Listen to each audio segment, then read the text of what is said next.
Hello and a very warm welcome to the sports. I'm Abhishek Misra and with me here very special person, the world record holder and someone who has won two world championship gold medals and right now he's here to defend and to complete his streak.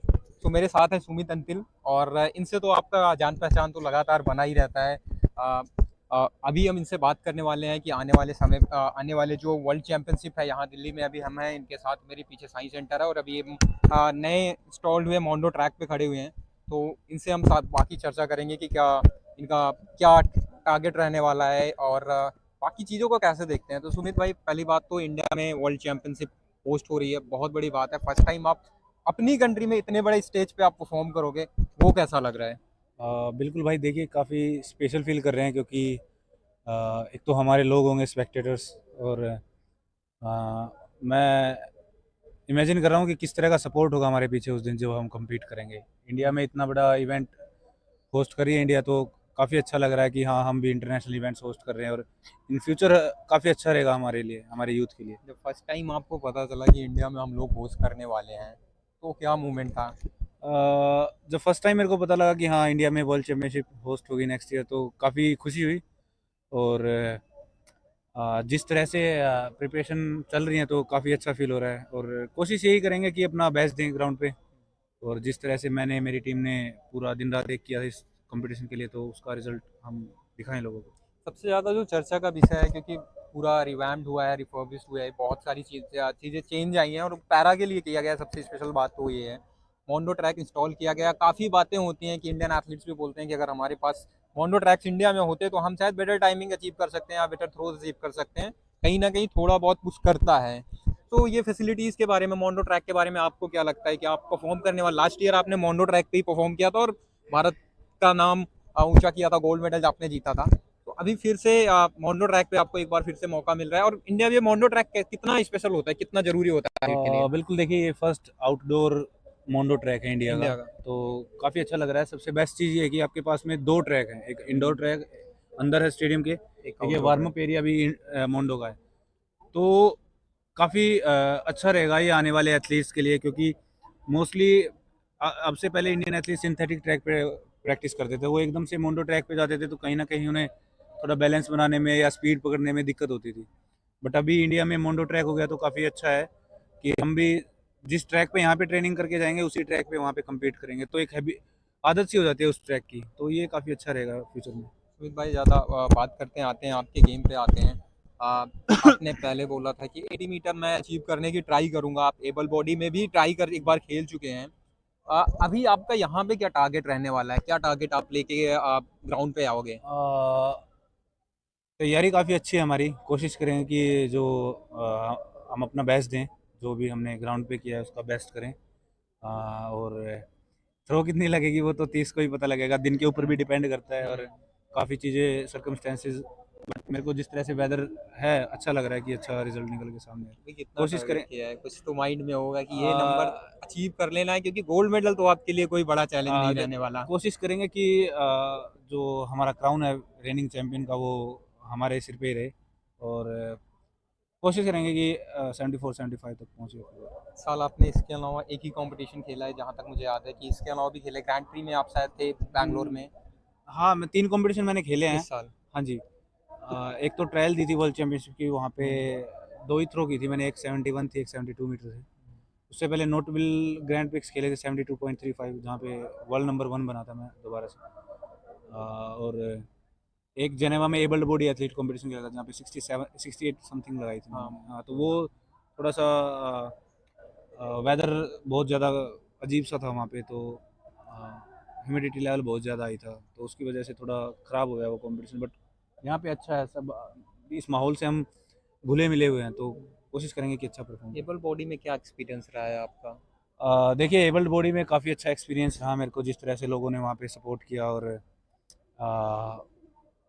जब भी कोई आपको अपनी असलियत तब पता लगती है जब अपने अपने से अच्छे थ्रोअर्स के साथ में compete करते हो।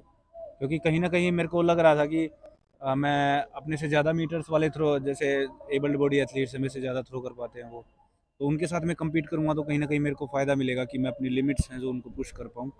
तो उसके लिए ही मेन फ़ोकस वही था कि अपनी लिमिट्स को कैसे न कैसे पुश कर करना, वो सबसे main। तो उसके लिए कुछ ट्रेनिंग में शेड्यूल्स में भी आपने बदलाव हाँ, किए थे? जेनेवा में मैंने जब कम्पीट किया था एबल्ड बॉडी में, तो वहाँ से काफ़ी कुछ सीखने को मिला मेरे को। और उसके बाद हमने काफ़ी कुछ चेंजेस भी किए हैं, हमारी टीम में भी चेंजेस किए हैं, और वर्कआउट में भी काफ़ी चेंजेस किए हैं। तो उम्मीद है कि उसका पॉजिटिव रिजल्ट आएगा सामने। क्या बड़ा टारगेट है एबल बॉडी में कुछ हम कोशिश कर रहे हैं फर्स्ट तो क्वालिफिकेशंस के लिए कहीं पे? अभी तो नहीं, अब कोशिश कर रहे हैं कि पहले जो एक 75 मीटर का टारगेट है जो इस साल का रखा था हमने, वो अचीव करें। अगर जो ये अचीव होता फिर नेक्स्ट ईयर हम करेंगे ट्राई की अपनी लिमिट्स को पुश करें। और क्वालिफाई का तो नहीं है मन में कभी भी, ऐसा कुछ है नहीं, बट कोशिश करेंगे कि जहाँ तक मैं एज ए पैरा एथलीट में जहाँ तक कितने metres as a para athlete कितने मीटर्स थ्रो कर सकता है, तो उस सवाल का जवाब हम ढूंढ रहे हैं कि हाँ, क्योंकि पहले किसी ने सोचा नहीं था कि 70 मीटर कभी पैरा एथलीट टच कर पाएंगे। अभी मेरे साथ साथ एक दो एथलीट और हैं जो 70 मीटर टच कर रहे हैं। कौन? एक F13 कैटेगरी का है एथलीट, नाम तो नहीं पता मेरे को, बट आप तो एक रोल मॉडल रहे हो, क्योंकि 2020 के बाद जो आपका कैरियर में भी शिफ्ट आया, काफ़ी थ्रोज अच्छे आए, 6 बार आपने वर्ल्ड रिकॉर्ड ब्रेक किया। तो अभी लोगों से बात होती है, रोल मॉडल है, और एथलीट से भी बात होती है, नॉट ओनली जैवलिन जो भी हैं, उनसे जो बात हुई तो वो एक्सपीरियंस कैसा था अभी जो पैरा के लिए बातें चल रही हैं इस वक्त उनके? देखिए जिस तरह से पैरा स्पोर्ट्स ग्रो कर रहा है इंडिया में और ऑल ओवर द वर्ल्ड, तो काफ़ी खुशी होती है देख के कि हाँ, लोग रिकॉग्नाइज कर रहे हैं और हमारे एफर्ट्स की सराहना कर रहे हैं, तो काफ़ी खुशी होती है। और इससे मेरे को लग रहा है इतने जैसे इवेंट होस्ट हो रहे हैं, इससे हमारे जूनियर एथलीट्स को बहुत ज़्यादा फ़ायदा मिला है। वो आएंगे अपने रोल, मेरे साथ साथ और भी जो अलग अलग कैटेगरी अलग अलग गेम्स में रोल मॉडल्स हैं उनके, उनको आंखों से देखेंगे पार्टिसिपेट करते हुए, compete करते हुए दूसरे एथलीट के साथ में। तो बहुत सारी चीज़ें ऐसी होती है जो एक एथलीट दूसरे एथलीट को देख के ही सीख सकता है। वो किसी के बोलने से नहीं सीख सकता, बताने से नहीं सीख सकता, बस वो देख के ही सीखता है कुछ चीज़ें। तो आई थिंक उसका बहुत ज़्यादा फ़ायदा मिलेगा जूनियर एथलीट्स को। आपने टोक्यो में ओलंपिक्स के गोल्ड जीता, फिर आपने पेरिस में भी जीता, उसके बाद जो बड़े बदलाव आए लाइफ में, उसको आप अगर थोड़ा सा हाईलाइट करना चाहें तो? लाइफ में तो देखो गवर्नमेंट पॉलिसीज इतनी अच्छी हैं कि आप बाई चांस इतने बड़े लेवल पे मेडल देते हो और देश का नाम रोशन करते हो, तो आपको फिर ज़िंदगी भर टेंशन नहीं रहती, फाइनेंशियल वगैरह कुछ भी वो नहीं रहता।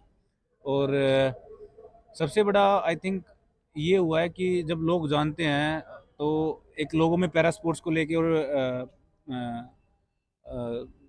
पर्सन विद डिसेबिलिटीज़ को लेके जो परसेप्शन है वो चेंज हो रहा है लोगों में कि हाँ, ये भी सब कुछ कर सकते हैं और मेहनत कर रहे हैं। तो आई थिंक वो सबसे पॉजिटिव चीज़ लगी मेरे को कि हाँ, आप किसी की लाइफ में as a inspiration role play कर रहे हो।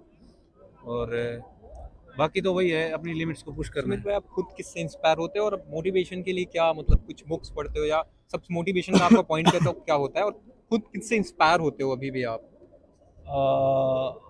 मोटिवेशन तो मेरा मानना है कि टेम्परेरी, बहुत ही टेम्परेरी चीज़ है। आप किसी से भी मोटिवेशन ले सकते हो, आप फैमिली से ले सकते हो, जेवलिन के किसी बड़े प्लेयर जैसे फिर भी नीरज एक चोपड़ा भाई हैं, हाँ, विपिन कसाना भाई हैं जो अभी हाँ, हमारे साथ में थे, उनसे भी ले सकते हो, क्योंकि वो उस लेवल पे जा चुके हैं जहाँ पे हम जाना चाहते हैं। एज ए मीटर्स की बात करें तो कोशिश करते हैं कि उनकी बातें सुने। और मोस्टली तो फैमिली से ज़्यादा सपोर्ट मिलता है मेरे को मोटिवेशन के टाइप में। बट मेरे को लग रहा है मोटिवेशन से हटके एक डिसिप्लिन ज़रूरी है किसी भी एथलीट या किसी भी फील्ड में एक आदमी के लिए। तो मेरे को लगता है कि डिसिप्लिन जितना रहेगा उतना ही बेटर रहेगा। नीरज भाई से तो बात होती रहती होगी? हाँ, नीरज भाई से होती रहती है बात बीच बीच में। अभी कुछ हुई थी वर्ल्ड चैंपियनशिप के हाँ, बाद? नहीं अभी तो नहीं, मेरी हाँ, हिम्मत नहीं हुई यार, क्योंकि नीरज हाँ। भाई को इंजरी थी और फर्स्ट टाइम इतने सालों में मेरे को तो याद भी नहीं है मैंने उनको कब पोडियम आउट देखा था, मेरे को तो याद भी नहीं है। 2018 हाँ, पहले के बाद। हाँ,